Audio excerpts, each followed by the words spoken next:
Welcome na usab sa atong pamalandong sa pulong.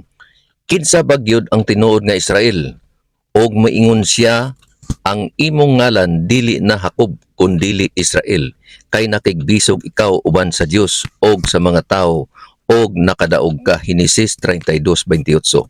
Daghan na nagtuo nga ang pagluwas sa Dios gitaganan lamang sa usa ka nasod o kaliwatan.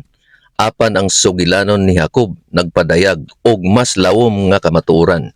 Si Jacob nahimong Israel dili tungod sa iyang dugo o kaliwat, kundili tungod kay iyang gitugutan ang Dios nga magbag-o sa iyang kinabuhi.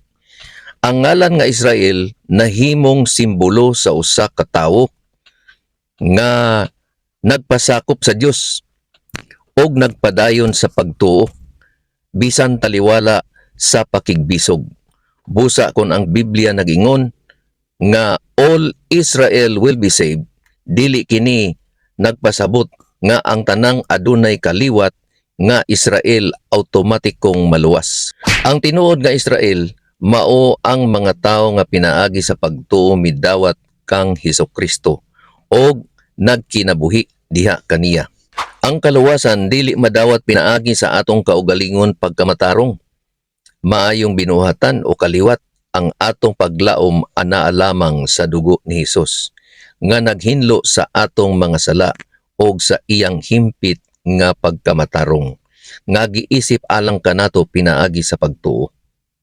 Apan ang tinuod nga pagtuo dili lamang kutob sa pag-angkon nga nailhan nato si Kristo o nagtuo ta ni Kristo.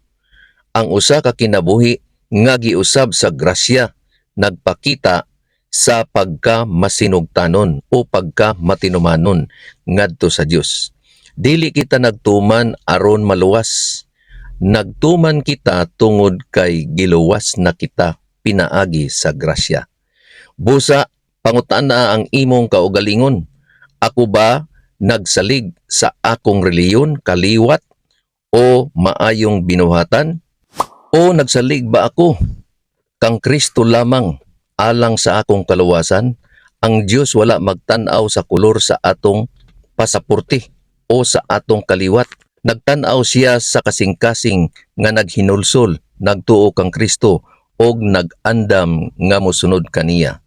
Ang tinuod nga Israel mao ang mga iyan ni Kristo, og ang mga iyan ni Kristo adunay kasiguruhan sa saad sa Dios, dili tungod sa ilang pagkamatarong, kundili tungod sa iyang grasya. Higala, ako gipanginaot nga kini mahimong usa na usab ka mensahe nga makadasig kanimo nga nagasunod sa atong mga videos sa pamalandong sa pulong. Ayaw kalimot sa pag-like, pag-comment, pag-follow ug share. Kita ta sa sunod na pud nga video. Ang Dios mag-amping kanatong tanan.